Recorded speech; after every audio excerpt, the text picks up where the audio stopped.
Bismillah ar-Rahman ar-Rahim. Assalamu alaikum. Welcome to English Poetry, an advanced course in English poetry and poetry written in English at the Islamic University of Gaza, Palestine. My name is Rifat Al-Ar'ir. I have a PhD in English poetry, and I hope this journey is going to be an interesting journey into the nature of poetry, the elements of poetry, and what makes poetry. We'll talk about many things related to poetry, like I just mentioned, the nature of poetry, and also what makes poetry and how to approach and understand and analyze poetry. And hopefully we'll discuss these issues in our first class today.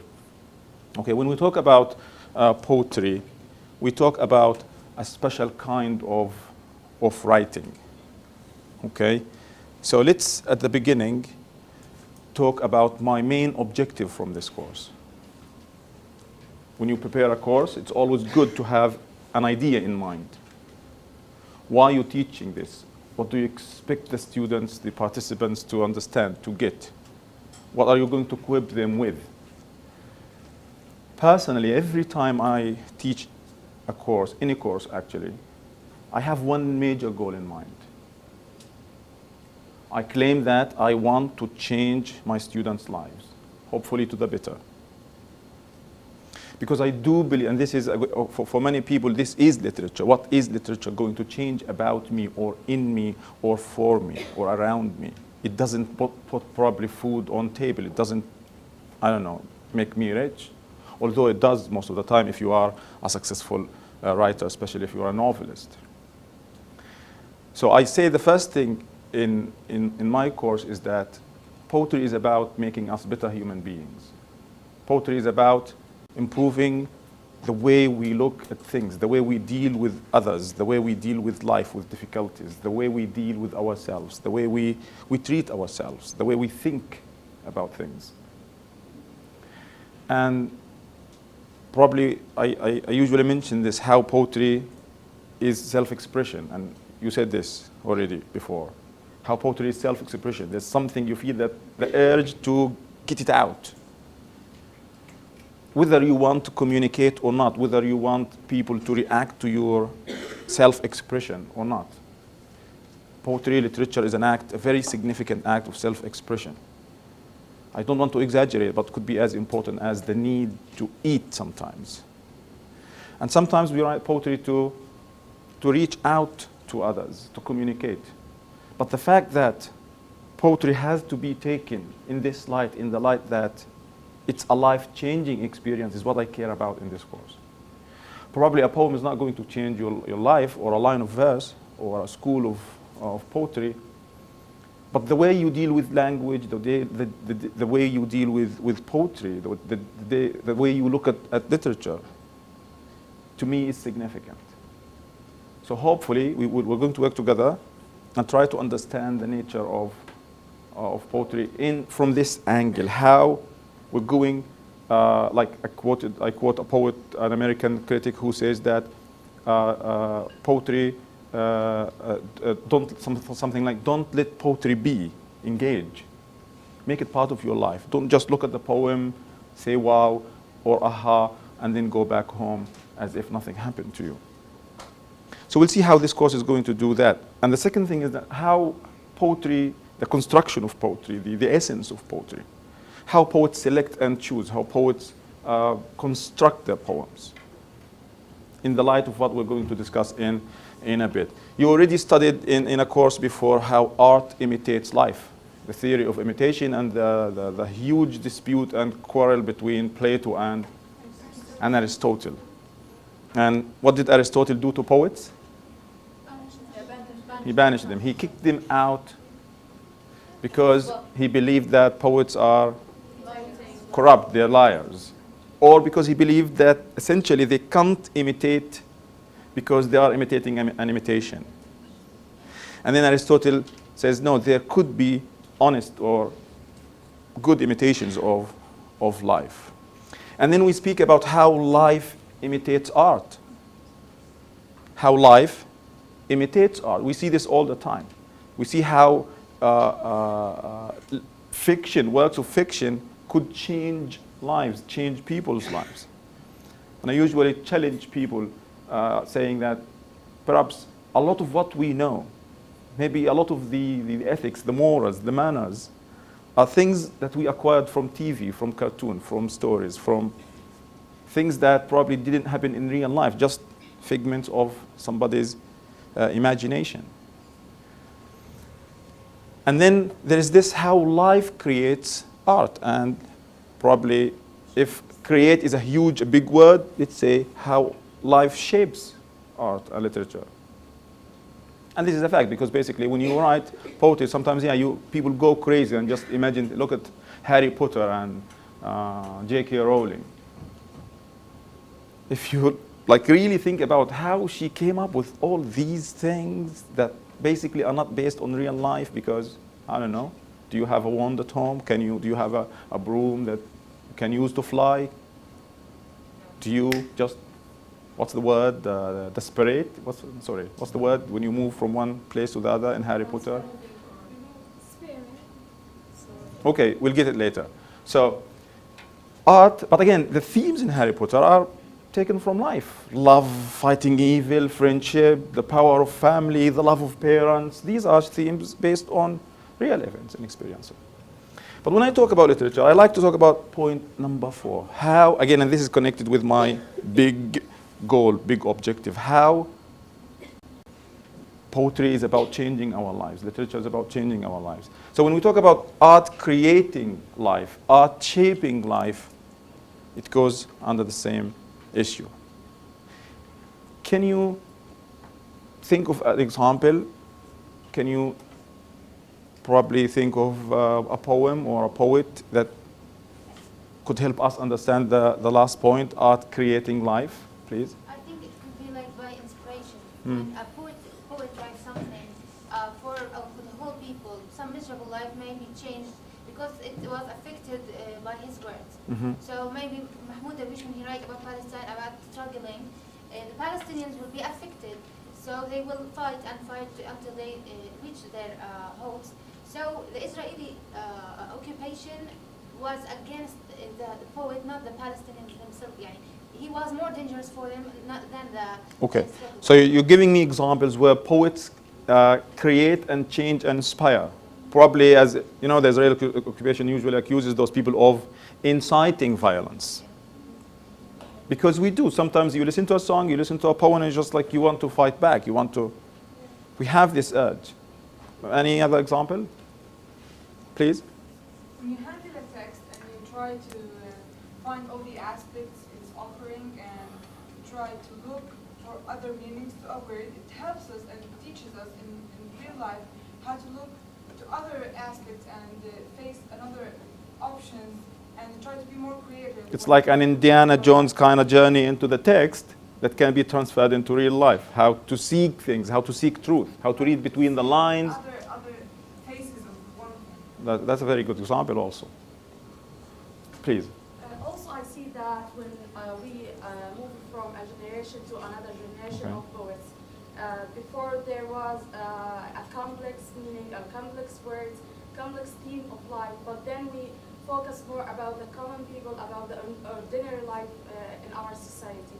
So when we differentiate between the two generations here, we found that do you mean like comparing and contrasting and probably learning from others? Achieving maybe now True, want the life to be more simple, okay. more easy. That's also nice. Yeah. Now, how many of you, have you ever been to Jerusalem? Raise your hand if you've ever been to Jerusalem. Like we have 60 students here. We have 1, 2, probably 3. That's very few of you. I've never been to Jerusalem. We're Palestinians. We're living in Gaza. We can't go to Jerusalem because of the Israeli occupation. But we love Jerusalem, right? Yes. We love Jerusalem because of what it means to us. We've never been there.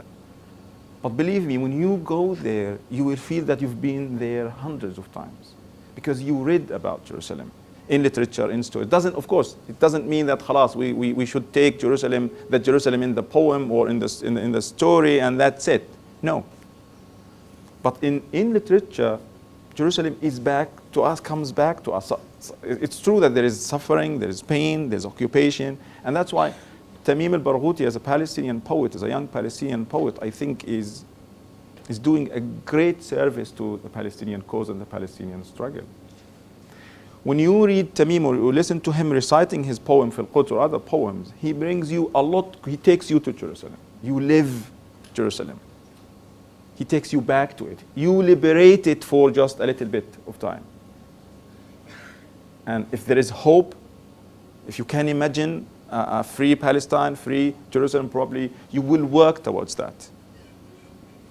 And the same thing applies to occupied Palestine. We've never been to other parts of Palestine because of the Israeli occupation, but we've been told so many times by our parents and grandparents, especially our mothers.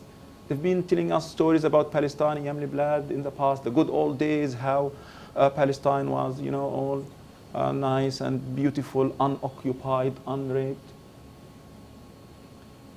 And therefore, I say, in this case, how our homeland turns into a story. In reality, we can't have it. We don't have it. But it can turn into poems, into poetry, into literature, into stories. So our homeland turns into a story. We love our homeland because of the story. We love our homeland because of the story. And we love the story because it's about our homeland. And this connection is significant. Israel wants to sever this relationship, for example, between Palestinians and land, Palestinian and Jerusalem and other places and cities. And literature attaches us back, connects us strongly to Palestine. So in my imagination, in my thinking actually, this is a very significant thing that literature contributes to. Creating realities, making the impossible sound possible. In real life, again, because we are here in Palestine and Gaza, I'll be giving you examples from Palestinian and Arab literature so we can compare and make things clearer.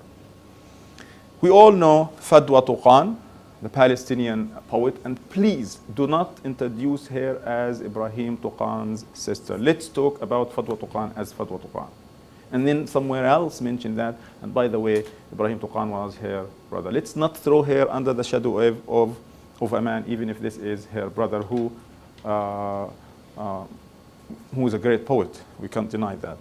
So this is Fadwa Tuqan, a Palestinian poet, 40 years ago or 50 years ago, writing poetry. Well, of course, we always fall into this trap of saying she was arrested for just writing poetry. We do this so that even us believers in literature, why would Israel arrest somebody or put somebody under house arrest? She only wrote a poem. So we contradict ourselves sometimes. We believe in the power of literature, changing life as a means of resistance, a means of fighting back, and then at the end of the day we say she just wrote a poem. We shouldn't be saying that. Okay, so Moshe Dayan, an Israeli general, said that the poems of Fadwa Tuqan were like facing 20 enemy fighters. Wow. She didn't throw stones, she didn't shoot at the invading Israeli jeeps, military jeeps. She just wrote poetry. And I'm falling for that again. I'm saying she just wrote poetry. So this is how Israel, for example, is dealing with Palestinian poets. And the same thing happened to Palestinian poet Dareen Tatour. She wrote poetry celebrating Palestinian struggle, encouraging Palestinians to resist, not to give up, to fight back. She was put under house arrest. She was sent to prison for years. And therefore, I end here with a very significant point. Don't forget that Palestine was first and foremost occupied in Zionist literature and Zionist poetry.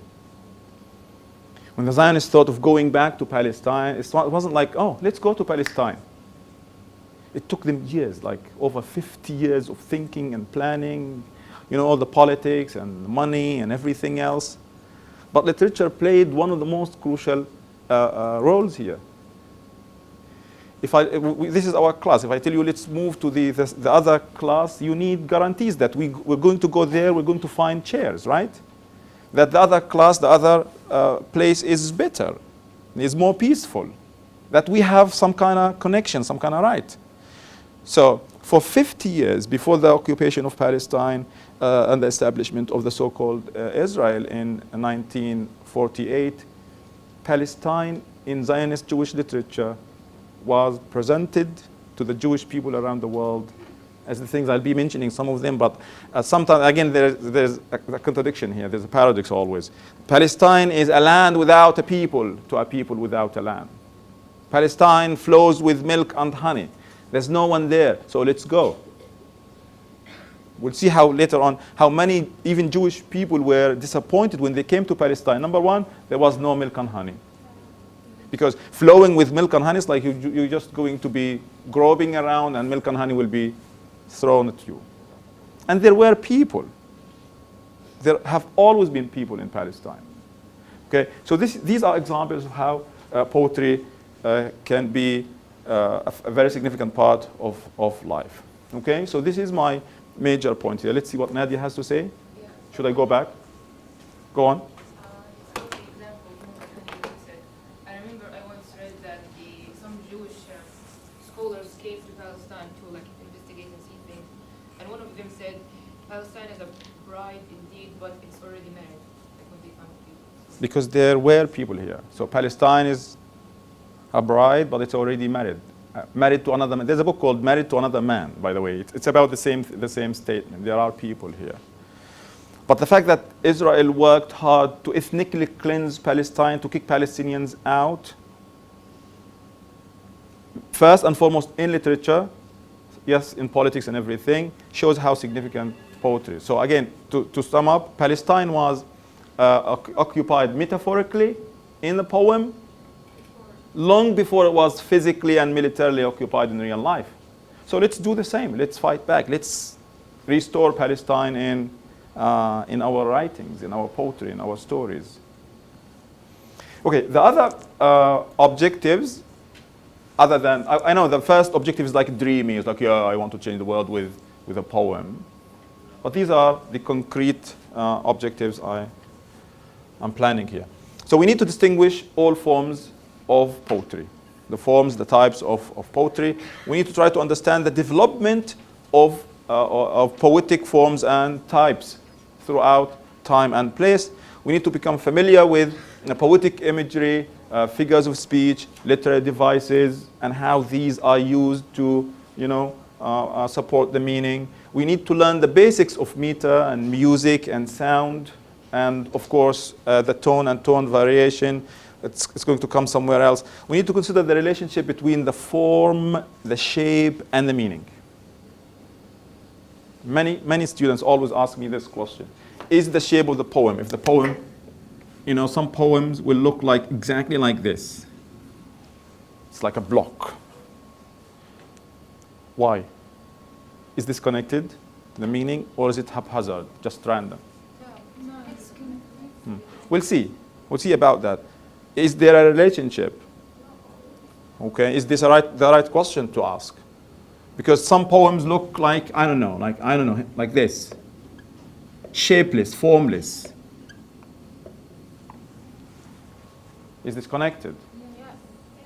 This is part of our journey here, to understand this. Rahab. It depends on the poem. Like sometimes it does have a relation. Like it does have a relation to the meaning, and sometimes it's just the shape. It's just So a it shape. depends Okay. on the writer, the poet, and the. So it's usually a given, something that exists already, and all you have to do is fill this shape, this vacant space with words and expressions. I'm saying that in some poems the shape does have a meaning, in some others it doesn't. Okay, nice. The shape reflect the meaning or the poet's thought, feeling, emotions, and other things. Yeah. Okay, nice. So we'll go here. I want to say that it does not necessarily it does not have to do with the writer or the author himself. We force the meaning, or we force the relationship between both the We, shape and meaning. who? Yes, we, the readers. Okay. Because, like, most of the time, like, we say, for example, in Shakespeare, shall I compare to Summer's Day, we started to, like, to examine the feminism part of Okay. like, Shakespeare talking about his beloved one or something. So I believe that we force this meaning. But I like this word. Like I hear many people say, I do this all the time. When I comment on poetry, sometimes I say, okay, maybe I'm stretching it a little bit here. Maybe I'm forcing this, or maybe I'm twisting the text. But again, what is forcing or not forcing a meaning into the text? Something good, not bad. What it could be bad sometimes, because yeah, we stretch stuff. But my question is, if you're saying you're forcing this on me, like on other readers, you're forcing this particular meaning on this text, someone else could see that to be the legitimate or the valid meaning or thought behind something. And that's the beauty of it. We could have so many meanings, so many interpretations to one text, to one line of verse. We could differ. But when we differ, we need to at least always go to the text and use textual evidence. That's the key issue here. Always use textual evidence to make your point. If you're saying Shakespeare started, like you gave the example of Sonnet 18, shall I compare thee to a summer's day? If you want to compare the beginning and the ending of the story, how Shakespeare started kind of begging. How is he begging? You could say, for example, I don't see it. I don't think Shakespeare is begging here. I don't think he is, you know. And then you say, number one, look at the question form. He's not taking things matter-of-factly, saying, I will compare you or thee to a summer's day. There's a question here. So that's possible. I think the form here, the question form, could be a piece of evidence to support this particular argument. But then you say, for example, and how the whole poem ended with Shakespeare assuming his masculine authority at the end when he was so affirmative. And always, we'll talk about this. Of course, there's no always here. But when you read a poem, you need to always connect, not always again, to connect between the beginning, the opening, and the ending and how things go. In the beginning, there is this, sweet, cool, nice way of begging somebody or at least to listen to you. Shall I compare thee to a summer's day? Rhetorical question, because he doesn't wait for the answer. Where's the woman? Again, going back to women. Maybe Rahaf is going to say, like, where are the women? There's no woman here. But because there's poetry, it's not a dialogue. So we're going to comment on this. But again, how the same poem ended with, so long as men can breathe, very affirmative, very assertive. This is so Shakespeare. So long as men can breathe, or eyes can see, so long lives this. And this gives life to thee. Makes a difference, in my opinion. So this is part of the form. It doesn't have to be just the shape, how the poem looks, but how things is worded, how things are said, what words, what sounds, what, Okay, so good point, Noha. Again, other objectives here, to apply lessons of poetic shape to close reading. We'll talk about themes, but most importantly, we're going to examine how the poem means what it means, whatever it means. We could differ on the meaning, on the theme. And even sometimes we could give two different opinions of a particular text. This could be extreme, and use the same evidence, textual evidence, to support the arguments. It's valid. I'm not going to say no to you. There's no wrong reading, because it all depends on how you see things. We are all different people with different experiences and backgrounds.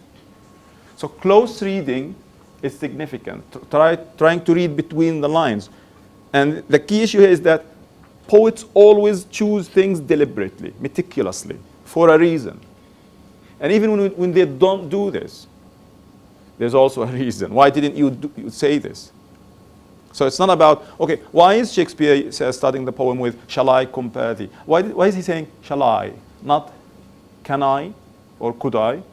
Grammatically speaking, basically, it's almost the same. Is the k sound in can I, could I, a little bit tough, and he wants to sound sweet, at least in the opening of the poem? Perhaps yes. Because shall I is like, shall I? Probably more poetic, the sound of it. Or it could mean nothing. And then we go back to the question, did the poet mean this? There's no stupid question, but I think this is not the right question to ask. We don't care about, there's something called in criticism, authorial intention. You know authorial intention?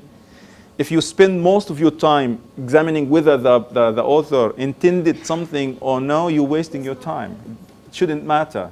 At least, you know. Yeah, it's sometimes important to try to understand. I say that the worst people who talk about poetry are the poets themselves. Not all of them, but sometimes, you know, what? Why are you reducing this fascinating poem into this particular meaning? I find myself usually ignoring what poets say about their poetry or authors say about their stories. Because the text is what we care about. And the text is bigger than us. It's bigger than the author, no matter who he or she is. Don't assume that the poet is always a he. We're going to highlight the importance of time and place, as you know, like for example, as Palestinians here, time and place is significant to us. For the Romantics, time and place, you know, are significant also, because they're deeply rooted, connected to something about the theme and why we do things, like nature, for the Romantics. To examine open forms and to examine poetry as a means of resistance, not only resisting, like enemy occupiers, like Palestinians are doing, like the Irish people, like people in South Africa, in Asia, in India have been doing or have done already, but also resisting norms and traditions, resisting customs sometimes, trying to turn a whole word inside out and upside down. And even more, how poetry is also used as a means of resisting other forms of mainstream poetic, you know, techniques and forms, like John Donne. So poetry, like there are three levels here. Number one, it's a weapon. You resist injustices imposed upon you by alien occupiers. You also resist traditions and customs. You break away with them. You disregard them. Like that's in life, society, politics, economics. And then you could also use poetry to change poetry itself. Like John Donne, probably the Romantics also did the same. Again, to learn and to compare different poets and different poems. You will be studying comparative literature next semester. So let's just start from this course to learn how to connect between different poems, different poets, different ages, different places, to find similarities, dissimilarities, and see how different people say the same thing. And finally, and don't be intimidated here, because this is totally, I know you're not native speakers, you could find it difficult to write poetry, so this is totally optional. Part of the assessment is writing poetry. And we're going to do this by learning to write parodies, by imitating other poems, other poets, by playing on other lines of verse. Okay, so for example, instead of, when we study Wordsworth's the Daffodils, we could play on the fact that he's, you know, wandering lonely as a cloud. I wandered lonely as I don't know what, a piece of pizza that people keep pushing from plate to plate. And then you'll find it, wow, I think I can do something with this poem. So we're good, but again, that doesn't mean that parody is just this light form of poetry. Parody is a significant form of poetry. We'll see this later on. And hopefully, we're going to try to write original poetry. Original poetry means your own. So I know Amna writes poetry already. Some of you, Nadia Rahaf already wrote poetry, and Noha and other people before wrote poetry. So let's write more. Remember we said this is about changing lives. Probably a poem you write now could change somebody's perspective, ideology in 5, 10, 15, 100 years. Okay, questions? Suggestions? Please. So I expect you to do these things, to have these things in 4 months, among other things. But again, this is very flexible. We can change and add where you like. We're going to read and write poems exploring lyrical, narrative, dramatic, and other devices, subject matters. We're going to write assignments, including reflections, parodies, and responses. You're expected to engage in this. But again, part of this, we need to develop critical reading, analytical reading of poetry. If we can analyze poetry, we can analyze everything. So this is going to help us to equip us with the skills to critical and analytical reading of everything, hopefully. And finally, I want to emphasize this, to write original poetry. Hopefully, we're going to have like 10, 15, 30, maybe 50 poets at the end of the course, if I am very ambitious. Okay, how am I going to assess you? This is the suggestion here.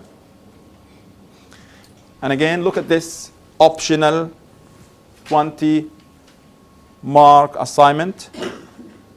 It's totally optional. You don't have to do it if you are intimidated, but believe me, just remove the negative idea. You can't write poetry, and hopefully with the exercises we're going to be doing in class and online, you can write poetry. So we'll have 10 marks for participation and attendance, 20 marks for online assignments on our Facebook group. We'll have to write about 7 responses to 7 different poems from 7 different schools. And I'm going to organize this in a way so you can write one reflection at least every 10 days or every 14 days. So I'm expecting you to write one reflection of a poem that we study every 2 weeks. That's not a lot of hard work, but it's good because you'll get 20 marks at the end of the day. Okay, so it's going to work like this. If we study Shakespeare, we study like 4 texts of Shakespeare. You choose one text, and then you move. We moved, for example, to the neoclassical age. We study like 3 or 4 texts from this age. You choose one of them. You have to choose one poem from every age, so you can learn to write about different ages in different ways. And this is not big. It's about 300 words. And please write it yourself. Don't plagiarize. I know I trust you, but don't copy paste. What you write is a lot better than what you'll copy paste from the internet. Okay, clear about this? So please, no plagiarism. I'll give you examples later on of how to do the. It's just this big, yeah. It's not, 300 words like half a page. So don't be intimidated. This is good for you. Again, if you want to write poetry at the end of the course in 4 months, you can submit 10 or 15 poems, and you will get 20 marks for that. When you submit something to me, like when you submit whether the reflection online or the poems, the first thing I do is to check for plagiarism. I know I trust you, but I have to say this many times. I don't want you to steal somebody else's poetry or to translate somebody else's poetry or, So if I check for plagiarism, if I know it's for certain it's yours, I'll give you the minimum mark just as a thank you for submitting this, 12 marks. So you take 12 marks just for submitting your own poetry. And then I read the poems and I give you marks for the originality, for the ideas, for the structure and everything. So I think if you do this, many of you will get around 16, 17, 18, 19. Some students last year got full 20 marks. They wrote really, really good poetry. You can go back to them and ask them about their experience doing this. I know some students are intimidated by this. Believe me, writing English poetry, no offense to English, sorry Shakespeare, is a lot easier than writing Arabic poetry. All you need to do is just give it a try. Give it a try. Okay, midterm, 20 marks. If you do the poetry, final exam is going to be out of 30, which is good. If you don't do this, totally optional, I'm not going to judge, 50 marks. And finally, I'm suggesting a bonus project, creative initiative, anything you could think of. For example, I suggested to the other group, like, I don't know, like 5 of you could select like 100 lines of verse from English literature and writing their translation and posting them, organizing, liaising with Majlis al-Tullab and those guys in charge here with the department, and sticking them around campus here. So you like show people that, because when I tell people like I'm specialized in English literature, English poetry, sometimes they say, really, there's poetry in English? Like what is this question? Sometimes we hate it when people from America or Europe say, you have internet in Gaza? It's like, what? We're not from the Stone Age here. Sometimes we do the same. Like, is there poetry in Hebrew? Of course. Is there poetry in English? Of course, there is poetry in English. So probably if we do this, I suggested something like a project like, I don't know, like if three of you attended the same high school, you could go to your high school teacher and tell her or him that, hey, I want to come here like 2 or 3 Thursdays and recite poetry, Arabic poetry and their translation to the students so I can, make them, so you choose Mahmoud Darwish or Fatwa Tuqan or somebody reads the English text and somebody reads the, just reaching out, like spreading the word. Or any crazy creative idea you could have in mind. This is totally bonus, okay? Totally optional. Question? Question about this? I'm flexible, I'm open to suggestions. Finally, the material I compiled from this amazing guy, he's Dr. Mark Phillipson. He's online, he's a young guy, you can follow him on Twitter. He has a blog called Understanding Poetry. I used his material and added questions, edited a little bit of things. Okay. Compiled it into material that will be in the bookshop probably tomorrow. And finally, I'm using this fascinating book called Mastering English Poetry. I have the hard copy. Probably if you want to borrow it sometime in the future, I can give it to you. Okay. Oh. Now, the whole course is, the whole material, class material, is divided into 3 sections. Section 1 talks about, again, poetry, the nature of poetry, the development of poetry, the forms of poetry, the literary devices, major themes in poetry. There are 8 lessons. Maybe we're not going to do the lessons like, okay, today we talk about the shape, tomorrow we talk about the sonnet or something.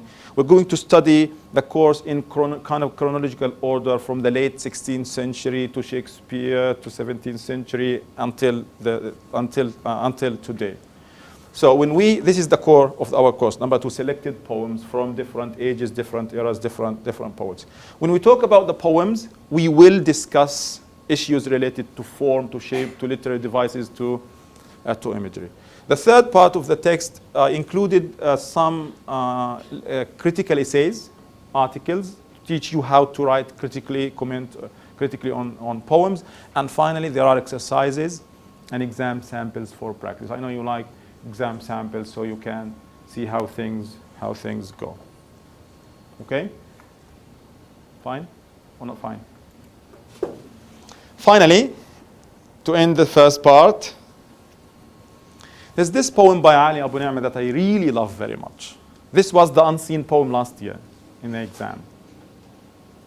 A poem that you haven't seen before, you need to read and analyze depending on what you learned throughout the course. Somebody please read. I never filled my suitcase with the remnants of the sky, nor forgave the naked onion because it made me cry, nor clothed the newborn desert with a birthmark in my eye, nor raised 1,000 voices with the stillness of my sigh. It's not because I couldn't, but because I didn't try. Wow, beautiful reading. One more. This, yeah, please. Reem. I never filled my suitcase with the remnants of the sky. Remnants. The remains, the ruins of the sky, probably. Nor forgave the naked onion because Naked. 2 syllables. the naked onion because it made me cry. Nor clothed the newborn desert with the birthmark in my eye. Nor raised 1,000 voices with the stillness of my sigh. It's not because I couldn't, but because I didn't try. What do you think of this poem? This is an English poem, very short, written by Palestinian writer, intellectual Ali Abu Ni'mah. He's the co-founder of the Electronic Intifada, one of the great guys. Yeah? What do you think? Can you find something nice, attractive, different, beautiful, poetic? Yeah? Is there a line you like, an image you like, a metaphor you like? How does the poem make you feel? How would you engage with the poem? Please. I think that it's very short, yet it's packed with meaning. And this is something that I really love in poetry in general. The concision, the poetry is very condensed. It says so many things in so little words. I love how, I don't he tried to relate to some aspects of, as you said, if he's Palestinian, he tried to relate to some aspects of. And this is why, okay, let me interrupt, sorry. That's why sometimes it's sad to know, to start analyzing the poem from the poet or himself or herself. So if you don't know that this is a Palestinian, you could have said many things. It doesn't mean what you're going to say is irrelevant. But the fact that you know that this is Palestinian, you want to relate this to Palestine, and this is a kind of forcing that you just mentioned, Noha. It doesn't mean it's bad, but we do this, yeah. I love the fourth line, nor raise the thousand voices with the stillness of my sigh. I believe that, I don't know, the contradiction in the line is. There's a paradox between sigh and raising. Yeah, I don't know, it's just very catchy. What is he saying? Line 4. Nor raise a thousand voices with the stillness of my sigh. I think, I don't know, it's just very powerful. We can relate to it as Palestinians. What do you understand from line number 4? Nor raised, look at the title. The title says regrets. Nor raised 1,000 voices with the stillness of my sigh. Please? Maybe the poet wants to describe his pain, how he's a painful and suffering from many things as a Palestinian poet, yeah. And he wants to far away to another, yeah. He become with this aspect, become with this word to reflect other thing or to far away to another meaning or to describe his okay. thought or Palestinian. Okay, but when he says 1,000 voices, he says, I didn't raise 1,000 voices with what? With the stillness of my sigh. A sigh is usually inactive, passive. Is he suggesting that even a sigh can be a weapon, can be something you use to fight back, to resist the pain, the suffering you just mentioned here, to change the reality? Don't create excuses. Don't say I can't. Don't say I'm powerless. Of course, we never blame victims. We shouldn't trash victims and judge them. They know better. But again, the suggestion here is that the stillness, even the sigh, the stillness of the sigh could be, a powerful means of expression. Yeah? If half of you are sighing now, I will quit the class. I will quit work, maybe. It's a message that get the hell out of here. Perhaps. And then the last sentence, Rahaf? Actually, I do love the last sentence. I love how I know it's packed with metaphors, but how he states things that are almost impossible to do, and then he says, it's not because I couldn't, because I didn't try. Like, come on. But isn't this us? Yes. It's us. It's us every minute, every hour, every day. I feel like there are many things in our life, just we still complain about them without trying to change them. Maybe it needs a little effort to change it, but we don't try. We just complain and complain. So that happens in aspects. Reem? The repetition of the word more and never There's a lot of negativity, perhaps? makes the reader feel that he is a negative person. But when you read the last line, he gives himself a justification for not doing stuff. Is the poem about justification in action, justifying inaction? He said at the last that I couldn't. Is he proud of this? No.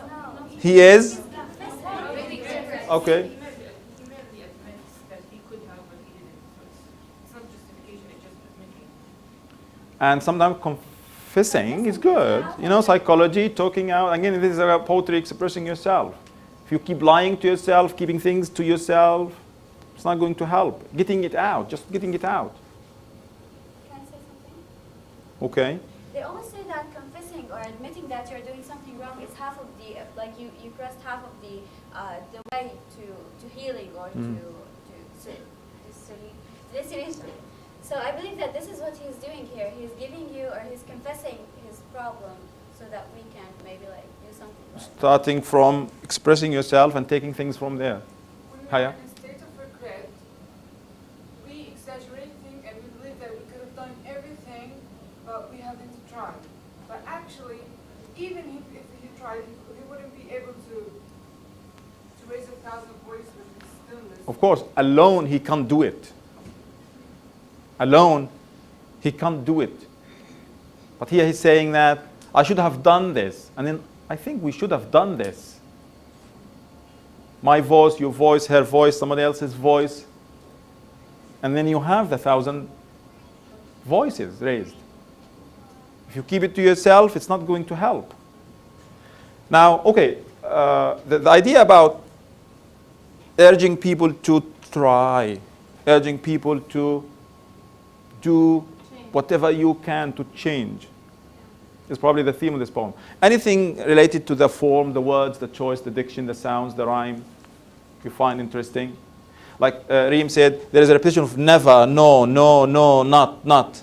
A lot of negativity. See? This is how, what I say, like how the choice of words. Hatta even here, look at the no beginning the sentence. It's just thrown into your face. What else do you notice other than the negativity?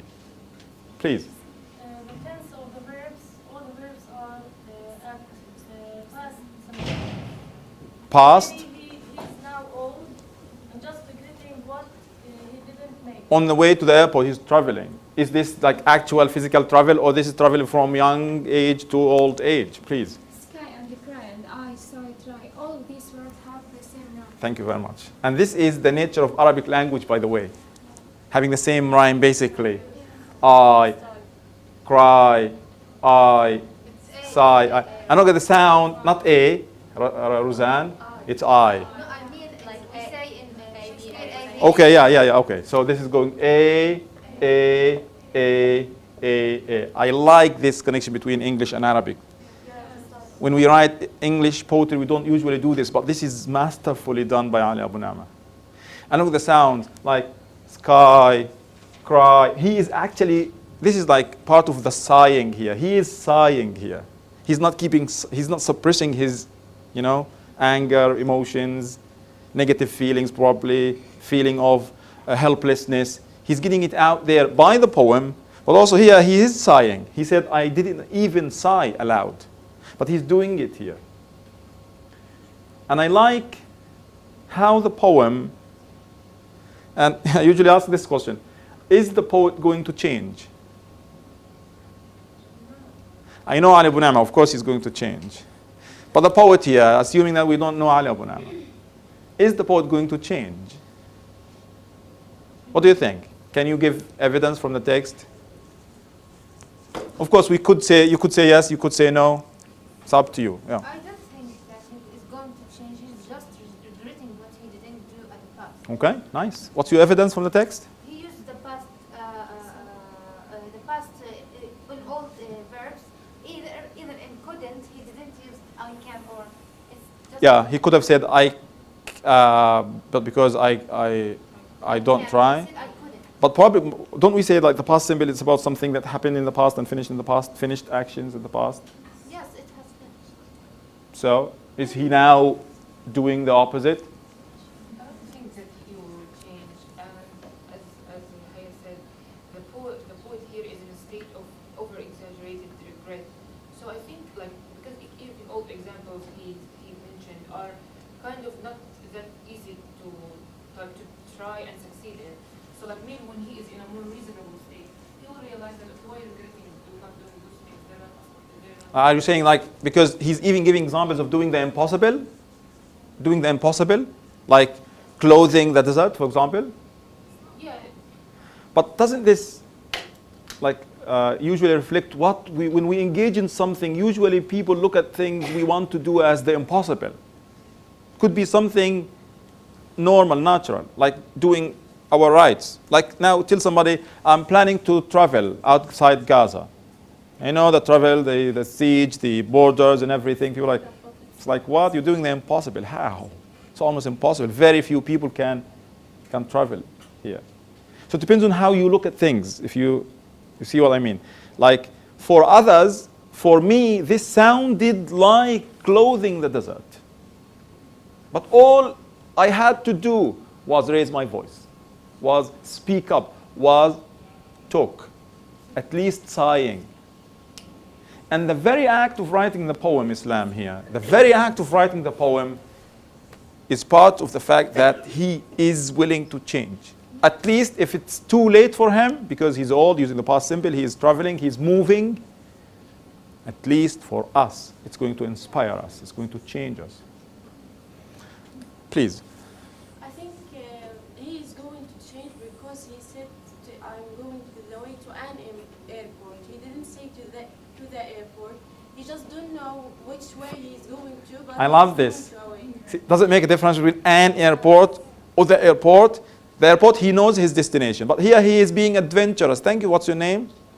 Ihsan. I'm giving you 1 mark for this remark, Ihsan. He's going to an airport. So he's going to keep driving until he feels that this is where he's going to go, his destination.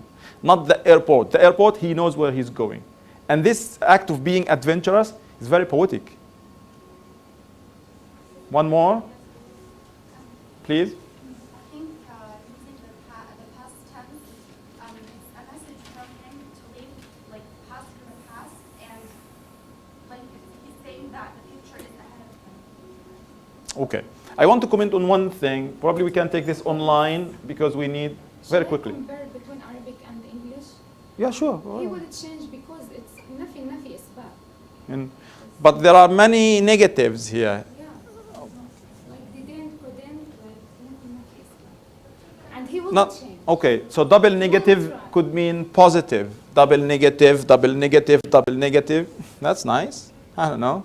It doesn't work here this way, but again, if we stretch and force things, could work. So this negative takes this one, this takes one, this one, this one. I think we still end with 1 negative here. So I don't know if that works. I like how the poem even starts with I, the same sound. And it ended with I. Creating the vicious, thank you, Nadia. The vicious circle. Is he going in a circle? Probably you can follow Ali Abu Nama on Twitter and ask him, Ali, have you changed? Don't ask him if he meant it or not. The text is more important to me than Ali Abu Nama. I hope Ali Abu Nama is not watching this because he's a friend. I think that usually the image, the vicious circle, could give an indication that probably he's not going to change. But again, if in an exam, I ask you, this was the unseen poem last year. طبعا كانت طول السنة. It's on the first page of the book. And it was in the unseen poem, and the students like, we saw this poem before. Where? It rings a bell. So if you say that, I believe he's going to change and give evidence, you take marks for that. I'm not going to say wrong. If you say, I don't believe he's going to change, and you give, the key issue is to give textual evidence from the poem, from the text. Show me where this, like here the idea, Hassan mentioned that he's being adventurous. He just wants to, to be unpredictable. He's going to an airport, not to a particular place. He's probably free. Please do. The image I got in mind is that he's like a grandpa who's dying, and he's gathering all his grandsons and sons and tells them that, guys, I regret doing this in my life. So don't do this. So the idea of change is not possible. I got it also from the word airport. Maybe like it's an airport from moving to life to another. Metaphorical. Yes. It's like a station. He's moving from one place to the other. طيب. We'll stop for 1 minute. طبعا طولنا شويه في النقاش وكذا. Probably we can control ourselves in this class. بس بدي اغير من سلايد لسلايد ابو الحسن ونبدا. I like your idea. Like the airport is not an actual airport. It's a station in life. It's a place in life.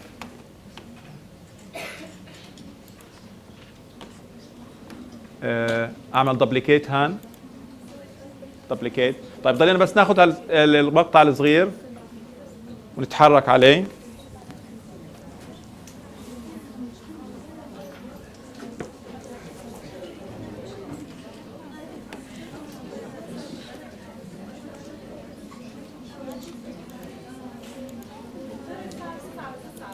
اسكتي.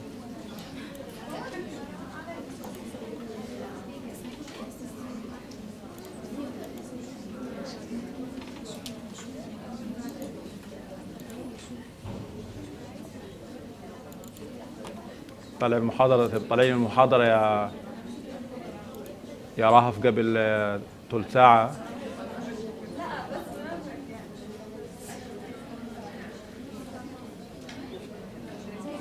Okay.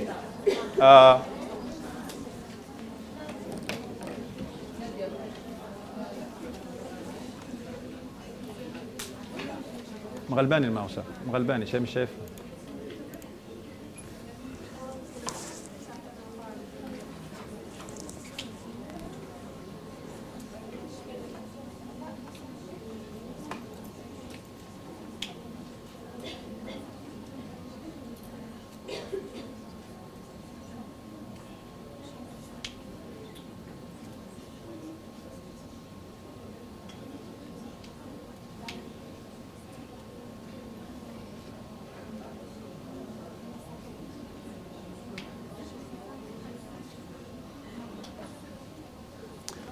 Okay.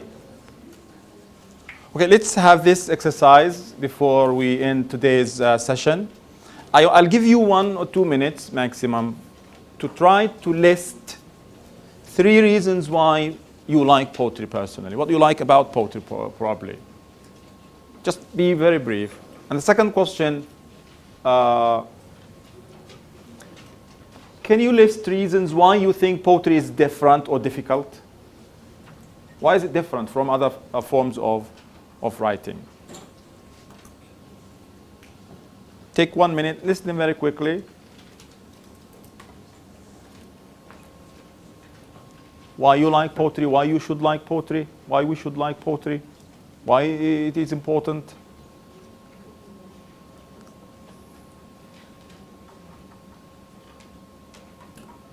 When you finish, try to share your answers with your classmate.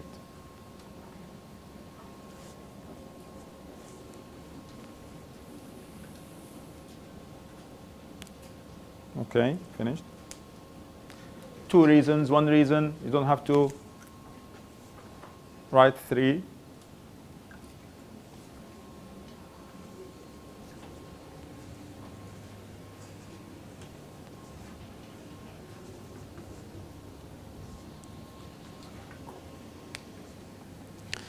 Move to the second point.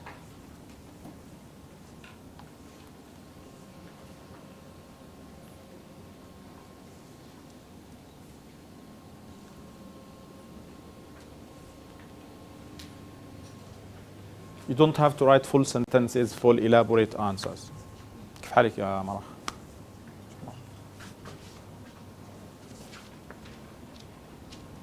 على المكتب الساعة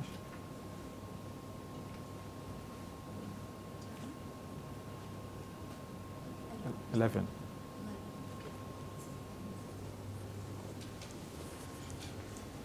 Okay. Could you please at least have a peek on your friends' answers? Can you talk?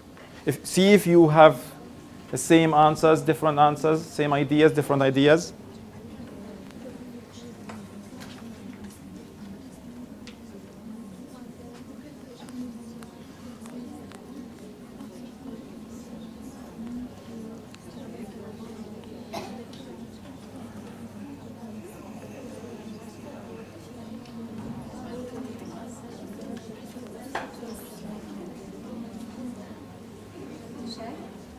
Yeah. Okay. Somebody, did you check your friends' answers? Do you have the same ideas, similar ideas, different ideas?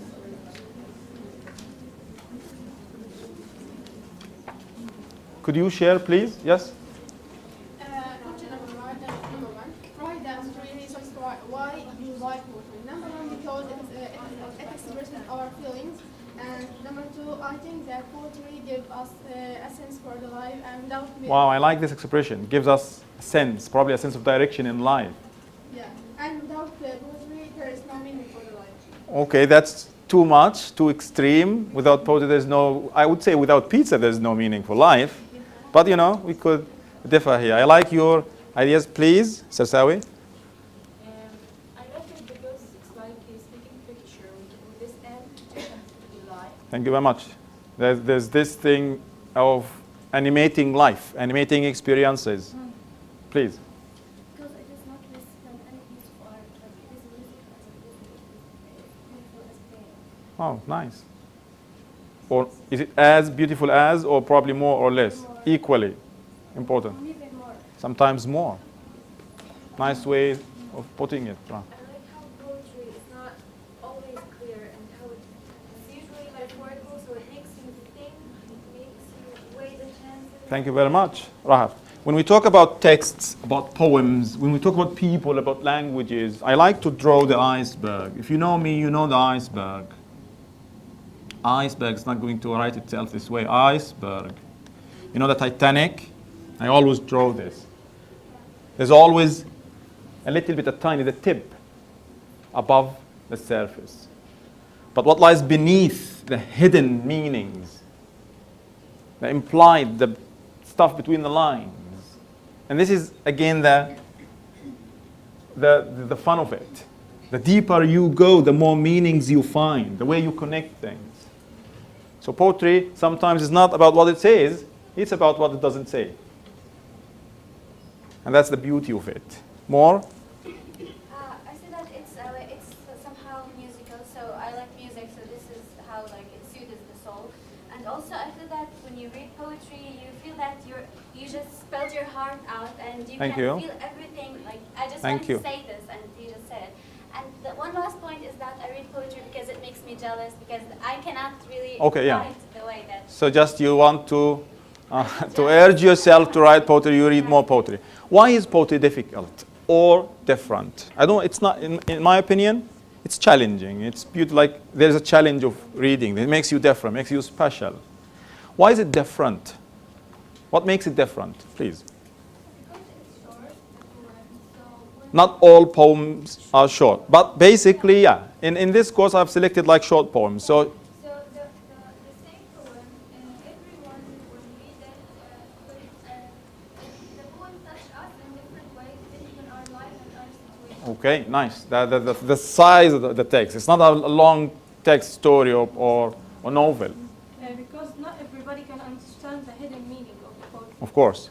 And this is the challenge. You want to work harder, to read more, to connect things in different ways. I think that not anybody or anybody can write poetry. You should have language, know the grammar, And also, not the language, the grammar, also the culture and the references and the connections and the allusions. Sometimes you know what you feel, but you can't explain it, or you cannot make the one that you want to tell them Possible. understand what you want. Possible also. More, please. Because poetry concerns to draw a picture, but without colors, just with words, with the smallest details you have to tell. The last exercise I want to do, I want you, again, to write down, jot down the words or expressions that come to your mind when we say poetry. The things related to poetry that come to our mind. Just words. You don't have to write full sentence. Words, phrases, maximum 3-4 words. You know, the shades, the connotations. When somebody says poetry, I'm studying poetry, there's a poem here. Somebody's a poet. What comes to your mind?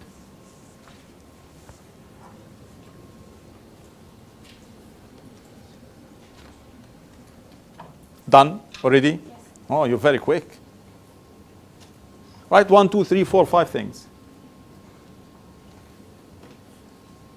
How many things have you listed? 4. Nice. 3? Yes. This is 3. Okay. Please give me the words you wrote down. One word, one. I'm not asking you to define poetry. Just what are the words, the phrases that come to your mind when you think of poetry, when somebody says poetry or poet? Please. Rhymes. Rhyme, excellent. The tone? Okay, tone. Listen, rhyme is particular to poetry, but tone could be anywhere. But yeah, there is the issue of tone. The rhythm. Alliteration. Metaphor. We could find alliteration somewhere else, but yeah, poetry. Metaphor. Thank you. We could also find metaphor somewhere else. creative. There could be creativity somewhere else, but Personal experience. personal experience. Very good. Telling secrets. Telling secrets, possible. Sometimes we reveal ourselves in ways we don't do anywhere else. We can sing it. Can be sung. Nice. I think the word friends because The word? friends. Because Friends? Always my friends inspire me to write poetry. That's nice. Take the inspiration from. That's nice. If you find inspiration with, I know all friends are horrible these days. So if you have good friends to inspire you, to urge you to write, to encourage you to write, you're lucky. Okay? Delicacy. Delicacy. Oh. Beauty. Beauty is truth. Truth, beauty. Hypocrisy. Hypocrisy. Yeah. لم ترى أن الشعراء وأنهم يقولون ما لا يفعلون. That's the poets in the Quran. في كل واد يهيمون. Different emotions. Different emotions. Romanticism and exaggeration. Romanticism and exaggeration. One word, yes. Probability of meaning and inspiration. What's that? Probability of meaning. Meanings. Okay. We'll wrap this up and finish with this list. You mentioned many of the things I already prepared here about poetry. Somebody read the list. One, this doesn't include everything. Please. Rhyme, rhythm or music, imagery, literary devices like metaphor, simile, personification, irony, divided into lines or stanzas. The lines, the stanzas, the particular structure and shape. Yep. Feelings and experience, difficult. Some people say it's difficult. Not necessarily, but it's a challenge sometimes. Condensed, sometimes. You know, condensed, saying so many things in very few words. More is less in poetry. Brevity is the soul of wit, the soul of poetry. More. Sometimes doesn't follow the grammatical Yeah. rules we know. Sometimes doesn't follow the rules of grammar we know. There's a book called Grammar for Poetry. And this could confuse us. The syntax of the poetry could be different sometimes. We need to follow the subject and the verb. Sometimes there's something called fronting, where the object is at the beginning of the sentence. Could be confusing. So we need to pay attention to these things. That's why I say if you understand poetry, you really, really get deeper into the language. Please. Repeat certain words or phrases. Repetition. In academic writing, you shouldn't repeat. Even if you say in the first paragraph, for example, you shouldn't say, for example, in the second paragraph or later on, because for example, say, for instance, say, variety of words, synonyms. But in the key issue of a poem could be repeating particular words, particular phrases, even particular lines. There is repetition, and there is always a meaning behind that. And finally, ellipsis. There is a lot of stuff deleted. It's not because I couldn't, but because I didn't try. I couldn't what? So we leave it. But this is grammatically, this is grammar. This is grammatically speaking, it's implied. We could understand that. But sometimes the unsaid things, I just said. If it's there in the poem, it's there for a reason. If it's not there, it's not there for a reason. Sometimes the poem could be about what's not said, rather than about what is said. Thank you very much. I'll stop here, and we continue next week. Please enjoy the weekend. If you have questions, you could stay for 1 or 2 minutes.